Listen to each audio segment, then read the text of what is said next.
Hi,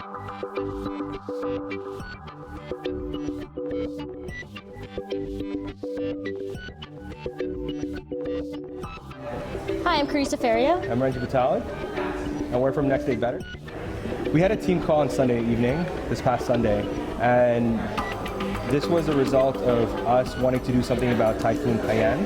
We had a lot of people approach us asking to do something beyond more than just giving a donation. They wanted to do something meaningful.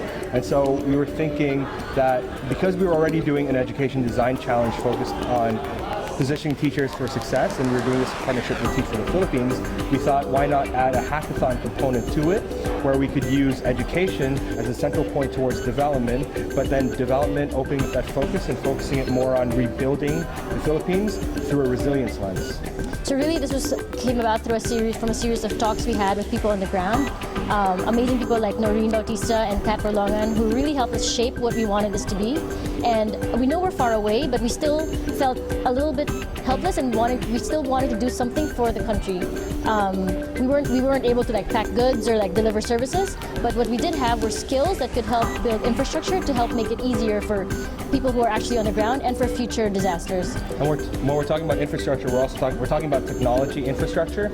So in many ways, when we were talking to people in the Philippines, part of the issue, the really big issue, is how do you capture data that is relevant, that is useful, and then how do you use that data and get it to people that can make best use of it. So the relief workers that are working on the ground, the coordinators that are coordinating all the relief efforts, all the agencies that want to donate money or donate relief goods, where information for them on where to send it, and so on and so forth. And so we thought, okay, we have a great hacker developer community here in New York City.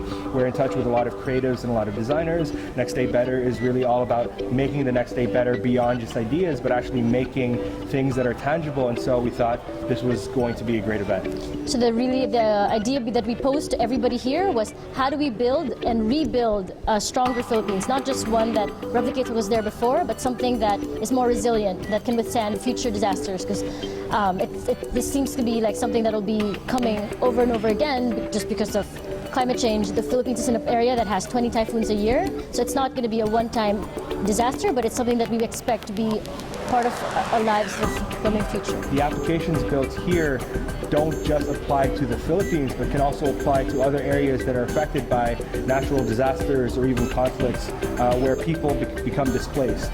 People lose loved ones, people are in shock and don't know what to do because something big happens.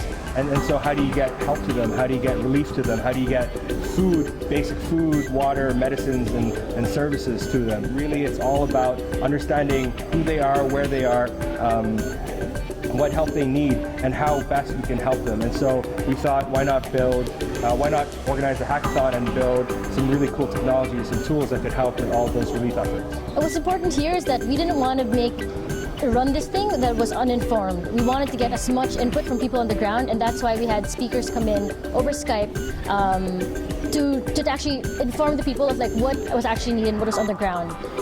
We also knew that there were many other hackathons and the technology development forums that were happening in the Philippines. We didn't want to be reinventing anything that was being done there. So we tried to think of this as something more long-term, something that can be open source and collaborative. It wasn't for us something that we wanted to have a winner and be the app that changed the Philippines. That was not our intention at all. We can't create one app that'll help an entire country, but we can create technologies that bring data, that bring software, that bring technologies that allow people to come together.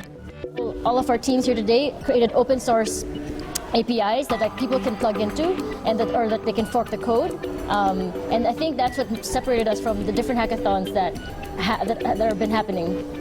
And really part of also why we've built those connections with organizations and people working in the Philippines right now to help with the relief efforts is because we wanted our participants to build and to envision and to build technologies that can then have the agency to be adopted with those people in the Philippines working on the ground, and then have those technologies scale where they're not just another pretty app, but they're actually very useful and almost critical to continuing relief efforts in the country.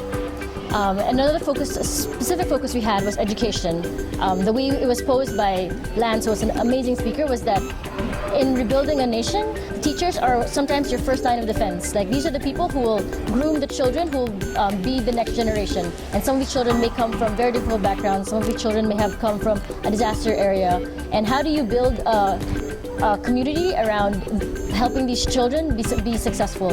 And we'll see, and we're excited to show you some of the technologies that have been created to, like, give these teachers those tools to help them, to help position them for success.